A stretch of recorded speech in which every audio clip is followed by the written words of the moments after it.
Hello बच्चों, कैसे हैं आप सब। मैं हूं आपका ट्यूटर जितेश वाधवानी। ठीक है। और यार देखो, आज के वीडियो में हम क्या करेंगे, गेट प्रीवियस ईयर क्वेश्चंस करेंगे। ठीक है।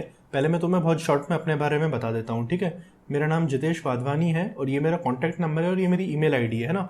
तुम कुछ भी चीज़ें पूछना चाहते हो क्वांटिटेटिव एप्टीट्यूड से रिलेटेड तो तुम मुझे व्हाट्सअप वगैरह कर सकते हो। ठीक है। यार मैंने ग्रेजुएशन कर रखी है MITS ग्वालियर से। ठीक है। 7.7 CGPA आया था, ऑनर्स की डिग्री थी। उसके बाद मैंने IFM से MBA किया है फर्स्ट डिवीजन में। ठीक है। और यार मेरे 95+ परसेंटाइल बने हैं कैट और जेट एग्जाम में। ठीक है।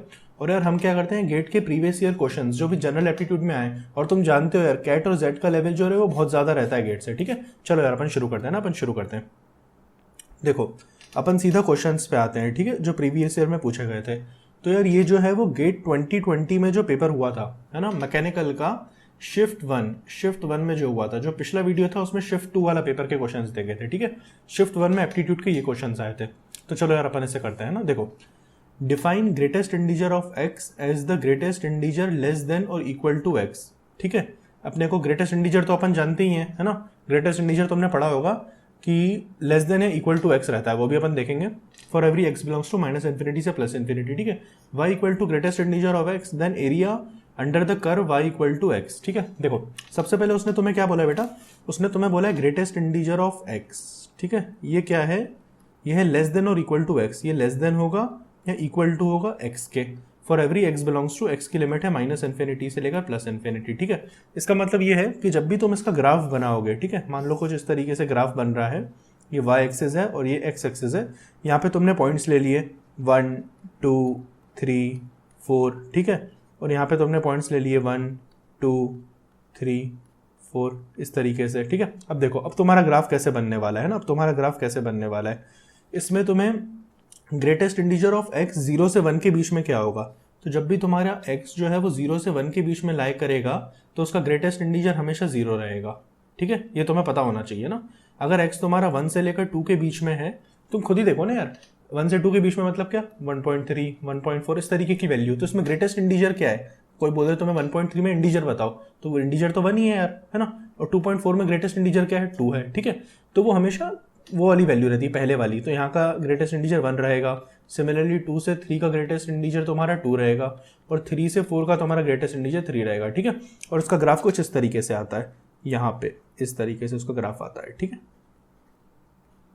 0 से 1 के लिए वैल्यू 0 रहती है, 1 से 2 के लिए वैल्यू जो रहती है वो तुम्हारी 1 हो जाती है, और उसके बाद 2 से 3 के लिए जो तुम्हारी वैल्यू रहती है वो 3 रहती है, और उसके बाद 3 से 4 के लिए वैल्यू जो तुम्हारी 3 रहती है। इसलिए उसने तुमसे बोल रखा था कि greatest integer of x is less than और इक्वल टू एक्स, है ना। अब जैसे यहाँ पे कोई भी वैल्यू है, मैंने बताया तुम्हें 1.3, तो वो या तो लेस देन या फिर 1 से छोटी, 2 से छोटी होगी, बराबर होगी। ठीक है, ऐसा। तो यार ये इसका कुछ ग्राफ बन जाएगा। ठीक है ना, ये इसका ग्राफ बन जाएगा 0 से 4। अब तुमसे क्या बोल रहा है भाई, इसका एरिया निकाल दो। तो बड़ा सिंपल है यार, है ना। देखो, ये तो वैल्यू हमेशा 1 रहने वाली है ना। 1 से 2 1, 1 से 2 1। ठीक है। ये तुम्हें रेक्टेंगल्स बन रहा है ना, ये तुम्हें छोटे छोटे रेक्टेंगल बन रहा है, डिफरेंट। ठीक है। तो रेक्टेंगल का एरिया क्या होगा, लेंथ इनटू ब्रेथ। ठीक है। तो पहले रेक्टेंगल की बात करूं तो ये 1 है और ये भी 1 है ना। तो पहले रेक्टेंगल का एरिया कितना हो जाएगा, फर्स्ट रेक्टेंगल का एरिया हो जाएगा 1 क्रॉस 1, जो कि होता है 1। ठीक है। ये हो गया फर्स्ट। सेकंड रेक्टेंगल का एरिया कितना हो जाएगा, 1 इंटू 2। ठीक है। सेकंड रेक्टेंगल का एरिया तुम्हारा हो जाएगा 1 इंटू 2, जो कि होता है 2। थर्ड रेक्टेंगल का एरिया तुम्हारा हो जाएगा 1 इंटू 3, है ना। थर्ड रेक्टेंगल का तुम्हारा एरिया हो जाएगा 1 इंटू 3, जो कि होता है तुम्हारा 3। तो इन तीनों को जब तुम जोड़ोगे तो तुम्हारा आंसर आ जाएगा 6। ठीक है। मतलब इसके अंदर का जो टोटल एरिया है वो है 6 यूनिट। तो इसका आंसर तुम बोल दोगे 6। ठीक है। बहुत सिंपल था यार, बस तुम्हें ग्रेटेस्ट इंटीजर का फंडा पता होना चाहिए, है ना, कि 1 से 2 का ग्रेटेस्ट इंटीजर 1 होता है, 2 से 3 का ग्रेटेस्ट इंटीजर 2 होता है, 3 से 4 का ग्रेटेस्ट इंटीजर 3 रहता है। ठीक है। तो चलो अब अपन आगे चल के नेक्स्ट क्वेश्चन को करते हैं ना। देखो, इस क्वेश्चन में तुमसे क्या बोल रहा है, पकड़ने की कोशिश करो। देखो, मैंने हम पहले से तुम्हें हमेशा बताया है कि जो क्वेश्चन जितना बड़ा दिखता है वो उतना ही आसान होता है ना। जो जितना बड़ा दिखता है वो उतना ही उसका सॉल्यूशन उतना ही छोटा होता है और आसान होता है। ठीक है। तो ये भी वैसा ही कुछ है ना, ये भी वैसा ही कुछ है। देखो, the bar graph shows the data of students who appeared and passed rates in percentage. ठीक है। बार ग्राफ में तुम्हें क्या दे रखा है, जो स्टूडेंट्स अपेयर हुए और पास हुए उनका डेटा दे रखा है। ठीक है। ऑफ द 4 स्कूल्स, चारों स्कूलों का, PQRS 4 स्कूल थे। P स्कूल में इतने बच्चे बैठे और इतने बच्चे पास हुए, Q स्कूल में इतने बच्चे बैठे और इतने बच्चे पास हुए, सब दे रखा है। The average of success rates of these 4 school is. ठीक है। अब तुमसे क्या बोल रहा है कि इन चारों स्कूल के सक्सेस का एवरेज बताओ। ठीक है, इन चारों स्कूल के सक्सेस का एवरेज बताओ। तो सबसे पहले तो यार सक्सेस कैसे निकालोगे तुम, है ना। इस स्कूल में इतने बच्चे बैठे थे और इतने पास हो गए, तो सक्सेस क्या हो जाएगी, सक्सेस को मैं एस से लिख रहा हूँ, सक्सेस ऑफ स्कूल पी कितनी हो जाएगी, जितने बच्चे पास हुए, है ना, कितने % बच्चे पास हुए वही होगा ना उसका सक्सेस रेट। तो 280 पास हो गए कितने में से, 500 में से, ठीक है, इंटू 100, है ना, ये हो जाएगी सक्सेस ऑफ स्कूल पी। ठीक है, फिर सक्सेस ऑफ स्कूल क्यू क्या हो जाएगी, क्यू में से कितने बच्चे पास हुए, 303, और बैठे कितने थे, 600, तो 330/600 इंटू 100, ये हो जाएगी सक्सेस ऑफ क्यू। ठीक है, फिर सक्सेस ऑफ आर कितनी हो जाएगी बेटा, आर में तुम्हारे 455 बच्चे पास हो गए, 455, और बैठे कितने थे तुम्हारे 700, ठीक है, 700 इंटू 100, ये हो गई सक्सेस ऑफ आर। ये पी की सक्सेस, क्यू की सक्सेस, आर की सक्सेस।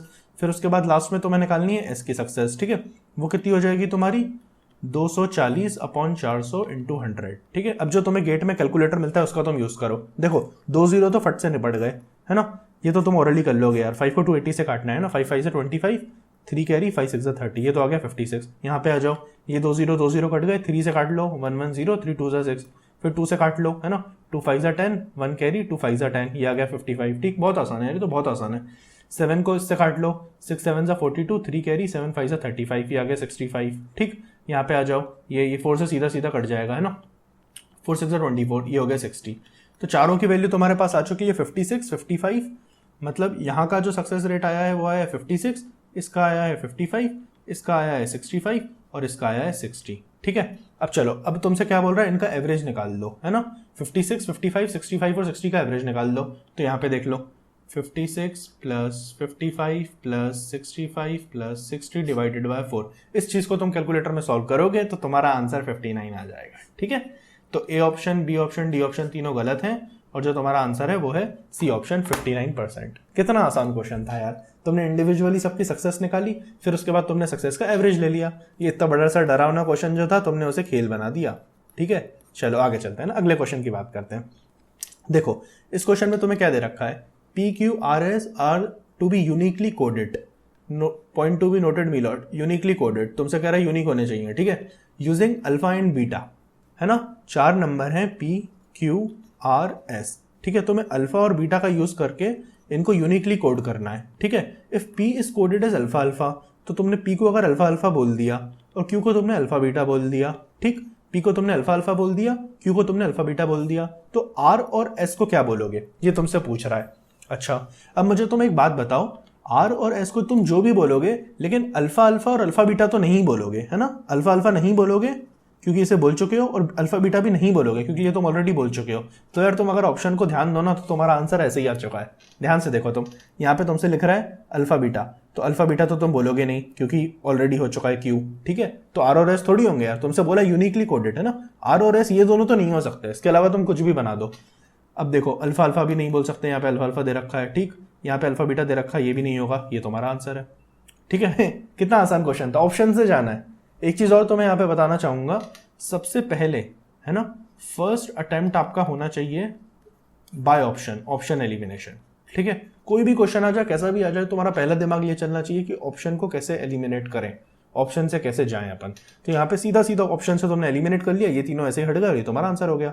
तो आर तुम्हारा बीटा अल्फा हो जाएगा और ये बीटा बीटा हो जाएगा। ठीक, दिमाग भी नहीं लगाना पड़ेगा तुम्हें कि कौन कौन से कॉम्बिनेशन बच गए, तुम तो बस हटा दो, चीजों को हटा दो, तुम्हारा आंसर तैयार है। ठीक है, चलो आगे चलते हैं। देखो इसमें तुमसे क्या बोल रहा है ना, ये भी ऑप्शन एलिमिनेशन का एक क्लासिक एग्जांपल है। ठीक है, ये भी ऑप्शन एलिमिनेशन का एक क्लासिक एग्जांपल है तुम्हारे लिए। ठीक है, तुम इसे ऑप्शन एलिमिनेशन कह दो या वैल्यू पुटिंग कह दो, एक ही बात है ना, एक ही बात है। देखने में कितना खतरनाक लग रहा है यार तुम्हें, सम ऑफ एन टर्म्स निकालना है, 8 88 888 888, समझ लो क्या कहना चाह रहा है, 8 प्लस 2 बार 8 प्लस 3 बार 8, इस तरीके से तुम्हारे सामने जो है, मतलब ये रावण बनता जा रहा है, रावण बनता जा रहा है ये रावण। ठीक है, इस रावण का तुम्हें सम निकालना है ना, इसको तुम्हें सम निकालना है, डरने की जरूरत नहीं है। देखो सबसे अच्छी बात तुम्हारे लिए ये है कि यहाँ पे तुम्हें n के टर्म्स में वैल्यू दे रखी है। ठीक है, मतलब तुम्हें इसका एक जनरल वैल्यू निकाल दिया सम करके। ठीक है, तो देखो n को 1 पुट करो, n 1 का मतलब क्या कि मुझे पहली डिजिट का सम मिलेगा जो कि होता है 8। ठीक है, तो n इक्वल टू 1 पुट करने पर मुझे आंसर जो है वो 8 मिलना चाहिए, ये तुम्हें समझ में आ रहा होगा। ठीक है, देखो किससे तुम्हें 8 मिलेगा, यहाँ पे आ जाओ, यहाँ पे तुम n इक्वल टू 1 पुट करो, ए ऑप्शन को पकड़ो। ठीक है, n को जब तुम 1 पुट करोगे तो ये हो जाएगा 81/80, 1 करोगे 10 - 1 इंटू 9 प्लस 9/8, अच्छा, अब तुमने यार ये देखा कि 9 और 80 कट नहीं रहा है यार, बात नहीं बन रही है ना, 9 का मल्टीपल नहीं है यार, इसको मैं बाद में करता हूँ ना, इसको अभी मैं रोक देता हूँ क्योंकि हो सकता है आगे कटने वाला मुझे मिल जाए, है ना। बी ऑप्शन पे आ जाओ, यहाँ पे देखो 80/81, फिर ये 1 पुट करोगे, ये चीज़ तो हमेशा 9 बनने वाली है, ठीक है, जब n 1 पुट करोगे तो ये चीज़ बन गई 9 + 8/9, ठीक है। हाँ, अब कटने वाली बात तो बन रही है यार, ये हो सकता है 9 9 सा 81, ठीक, 80/9 + 8/9, है ना। इसको सॉल्व करो, तो कैसे सॉल्व करोगे इसको, ये चीज़ क्या बन चुकी है तुम्हारी 80/9 + 8/9, ठीक है। इसको सॉल्व करोगे तुम 8/9 कॉमन ले लो, 8/9 कॉमन ले लो, ठीक है, तो यहाँ बच गया 10 + 1, तो 11 हो नहीं रहा है यार, 8/9 × 11, है ना। ये तुम्हें 8 आता हुआ नहीं दिख रहा है, तुम्हें 8 आता हुआ नहीं दिख रहा है, तो तुम इस चीज़ को भी हटा दो, है ना, इसको हटा दो तुम। सी पे आ जाओ, सी तुमसे क्या बोल रहा है, इसको अपन अभी हटा देते हैं पूरा, है ना, फिर सॉल्व करेंगे, इरेज कर देते हैं सारा। चलो सी पे आ जाओ ना, सी पे n की वैल्यू 1 पुट करो, देखो सी क्या बन जाएगा तुम्हारा option 80/81 multiplied by n 1 put करोगे तो ये चीज़ हो जाएगी 9 - 8/9, ठीक, n को 1 पुट कर दिया। अच्छा, अब ये 9 9 से 80 बन गया, है ना, ओके। चलो अब देखो, अब यहाँ से तुम 8/9 कॉमन ले लो दोनों में से, तो यहाँ क्या बचेगा 10, यहाँ क्या बचेगा 1, है ना। तो ये क्या हो गया तुम्हारा, अरे आ गया 8/9 × 9, अरे आ गया, अरे आ गया, अरे आ गया, अरे 8 आ गया, अरे 8 आ गया, खेल खत्म, खेल खत्म, खेल खत्म, है ना। क्योंकि देखो यहाँ पे क्या था, तुम्हारा 8 नहीं बन पा रहा था, यहाँ पे भी तुम्हारा 8 नहीं बन पाएगा, कर लेना तुम, क्योंकि अपॉन में 80 है तो कटेगा ही नहीं, है ना, इससे कटेगा ही नहीं वो, ठीक है। तो n = 1 पुट करना था और सी तुम्हारा आंसर है। कितने आसान क्वेश्चन आते हैं यार गेट में, है ना, तुम्हें वैल्यू पुटिंग और सब्स्टिट्यूशन करना है बस। चलो लास्ट क्वेश्चन की बात करते हैं ना। Select the graph that systematically represents both y = x⁻m and y = x⁻1/m, ठीक है। ये तो हलवा दे दिया यार तुम्हें, 0 से 1 के बीच में तुम्हें ग्राफ बताना है, इन दोनों के बीच में कैसे होगा, ठीक है। Where m is greater than, ये a नहीं होगा x होगा, ठीक है, जहां पर m जो है वो x से बड़ा है। तुम्हें इन दोनों का ग्राफ बताना है, कैसे बताओगे, देखो y = e⁻x का ग्राफ पता है तुम्हें, ऐसा होता है ना, y = e⁻x पता होना चाहिए वैसे तुम्हें, ये ऐसा जाता है, ठीक है। अच्छा, ये तो जानते हो तुम y = x², है ना, y = x² जो रहता है तुम्हारा इस तरीके से रहता है पैराबोला, ठीक है, y = x² तुम जानते हो, तुम्हारा काम हो जाएगा ना, बस ये तुम्हें दो चीजें पता है तो तुम क्वेश्चन कर ले जाओगे, ठीक है। देखो तुम्हें क्या करना है, अच्छा y = x⁻m का ग्राफ कुछ इस तरीके से आ रहा है ना, x⁻m, यहाँ पे m की वैल्यू 2 है, ठीक है, तो x² में अगर तुम देखो x² में m की वैल्यू 2 मान लो, है ना, m की वैल्यू 2 मान लो, तो ऐसा कुछ ग्राफ होना चाहिए यार। तो ऐसा ग्राफ एक तो मुझे यहाँ दिख रहा है और एक मुझे यहाँ दिख रहा है और मुझे यहाँ दिख रहा है, लेकिन ये किसका होना चाहिए, y = x⁻m का, ठीक। तो x⁻m मुझे यहाँ दिख रहा है, यहाँ नहीं दिख रहा 1/m में, यहाँ भी नहीं दिख रहा 1/m में, यहाँ तो ऐसा ग्राफ दिख ही नहीं रहा, खेल खत्म, ये आंसर है, समझ गए तुम तो ये तो एक तरीका हो गया, है ना, कि तुम्हें x⁻m का पता था कि भाई ऐसा रहता है, x⁻m ऐसा रहता है, x⁻m, ठीक है, ये तुम्हें पता था x² से, है ना। तो यार अपन ने PYQ कर लिए, है ना, PYQ अपन ने कर लिए, तो तुम्हें चीज़ें समझ में आई हैं, तो मुझे कमेंट सेक्शन में बताओ कि सर आप अच्छा पढ़ा रहे हो और मैं क्या मॉडिफिकेशन करूँ, तुम कुछ चाहते हो कि मैं और कुछ एड ऑन करूँ और भी तुम्हें कंसेप्ट बताऊँ, जैसा भी तुम मुझे फीडबैक देना चाहते हो तो मैं यार कमेंट सेक्शन में मुझे कमेंट कर दो, ठीक है। और अगर वीडियो अच्छी लग रही है, चीज़ समझ में आ रही है तो लाइक कर दो, शेयर कर दो, सब्सक्राइब कर दो, है ना, ये सारी चीज़ें तो तुम कर ही देना चाहिए, ठीक है। तो चलो यार अभी अपन इसको इतना ही रखते हैं, मिलेंगे अगले वीडियो में, तब तक के लिए बेटा आप हंसते रहिए, मुस्कुराते रहिए और आप जो भी करना चाहते हैं ना दिल खोल के करिए यार, क्योंकि ये जिंदगी ना मिलेगी दोबारा। चलिए बाय।